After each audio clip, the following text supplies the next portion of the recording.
अगर सपनों को उड़ान देनी हो तो हालातों से समझौता मत करो, क्योंकि हालात बदलते हैं लेकिन सपनों का जुनून नहीं।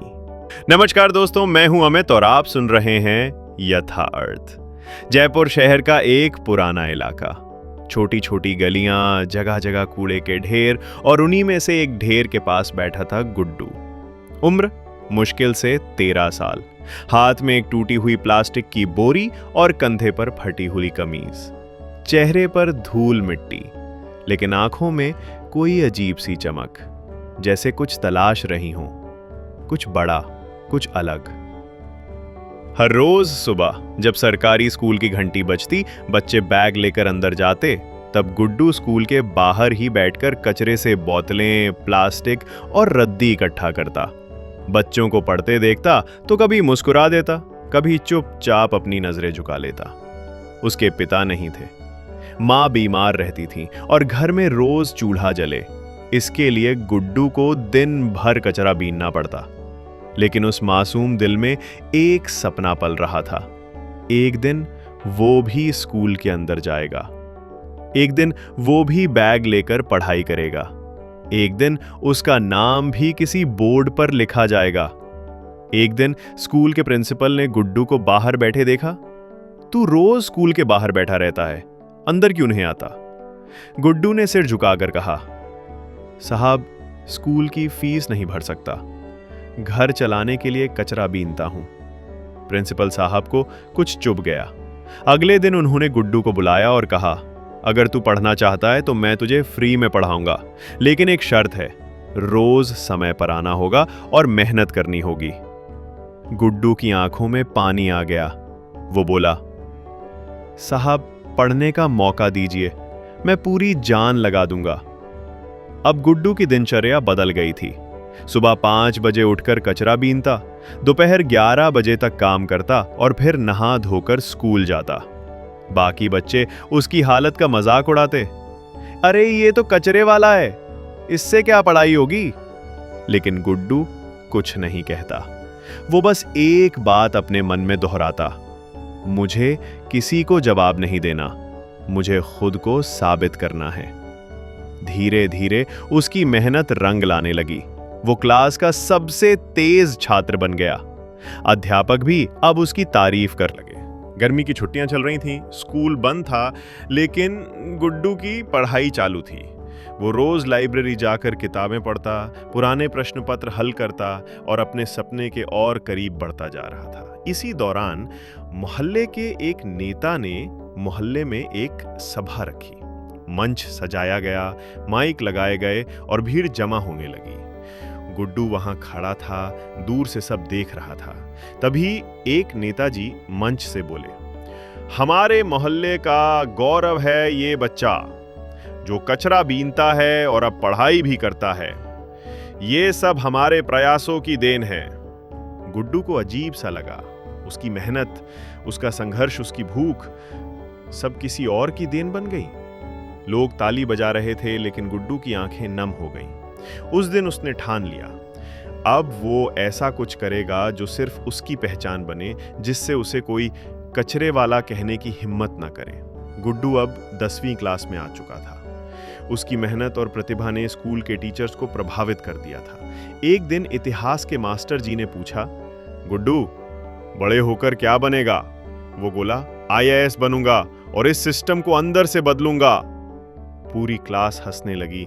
एक लड़का बोला, तू IAS? अरे तू तो चप्पल तक नहीं पहनता। लेकिन मास्टर जी मुस्कुरा दिए।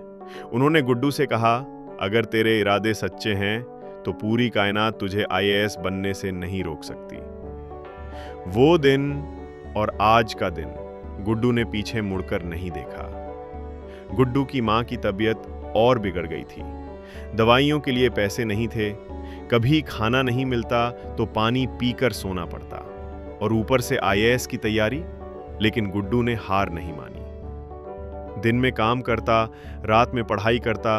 कभी बिजली नहीं होती तो स्ट्रीट लाइट के नीचे बैठता, कभी पेट खाली होता तो कहता, भूख IAS की फीस है और मैं ये फीस जरूर चुकाऊंगा। 3 साल की मेहनत के बाद गुड्डू ने UPSC का फॉर्म भरा। एग्जाम दिया, इंटरव्यू भी हुआ, लेकिन रिजल्ट नॉट सिलेक्टेड। उस रात वो बहुत रोया। शायद जितना अपने पिता की मौत पर नहीं रोया था, उतना इस रिजल्ट पर रोया।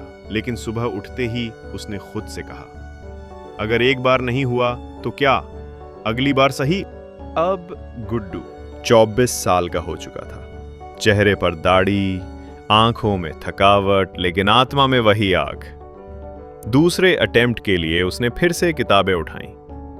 अब उसे हर सेकंड की कीमत पता थी। हर सुबह एक वक्त का खाना छोड़ देता, लेकिन एक पेज छोड़ना मंजूर नहीं था। उसने रजिस्टर के पहले पन्ने पर लिखा, ये मेरी मां का सपना है, ये मेरी इज्जत का सवाल है, और ये मेरी कहानी का क्लाइमेक्स है।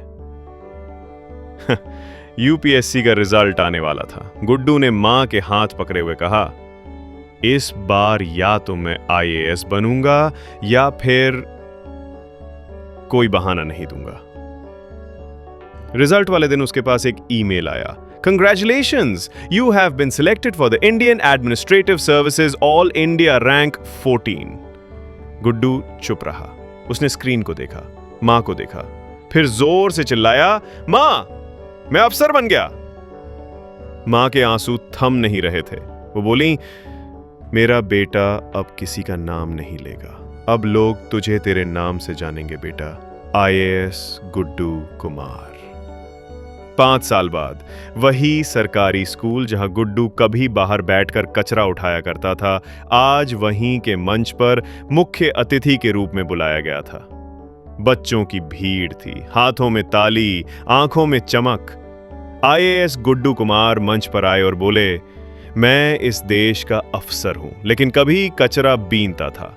मुझे लोगों ने हंसकर कहा, तू क्या बनेगा? और मैंने खुद से कहा, क्यों नहीं? अगर आपके पास सपना है तो हालात मायने नहीं रखते।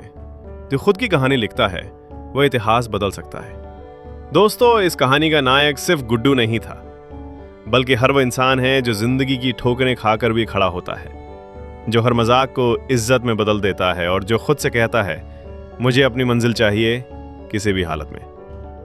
कभी अपने हालातों से मत डरिए। आपकी शुरुआत चाहे जैसी हो, अगर इरादे मजबूत हों तो अंजाम दुनिया को हिला सकता है। एक बार फिर से वही बात जो अक्सर आपसे कहता हूं, तुम खुद को पहचानो, फिर दुनिया खुद ही आपको पहचानेगी। ये कहानी आपको अच्छी लगी हो तो इसे लाइक करें, शेयर करें और अपनी राय कमेंट्स में ज़रूर बताएं। और ऐसी कहानियां सुनने के लिए चैनल को सब्सक्राइब करें। याद रखिएगा, अगर आप कुछ अच्छा सुन रहे हैं तो आप यथार्थ सुन रहे हैं। मिलते हैं एक नई। धन्यवाद।